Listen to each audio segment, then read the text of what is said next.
এই যে স্যার এইটা হলো নতুন। আরেকটা খেয়াল করবেন, মণ্ডপের পবিত্রতা কিন্তু রক্ষা করতে হবে। অনেকে জুতা নিয়ে উপরে উঠে যায়, এদিকে কিন্তু আপনাদের খেয়াল করতে হবে। এটা হলো ধর্মীয় অনুষ্ঠান, এটা ধর্মীয় পবিত্রতা রক্ষা করতে হবে। এটার জন্য আপনাদের সবাই সাহায্য এবং সহযোগিতা দরকার। সভাপতি শেষ, সেক্রেটারি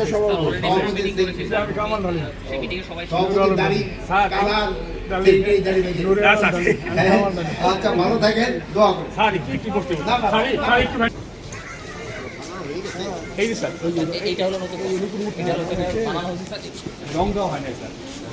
এটা হলো স্যার 100% ঢুকছে, এখানে ঢুকছে তো মনে হলো টাকা পাই দেশে এখানে 500 কেজি চাল আর স্যার 500 কেজি চাল আছে স্যার, 500 টাকা আর ইজের নাই ওটা এখনো আসলে স্যার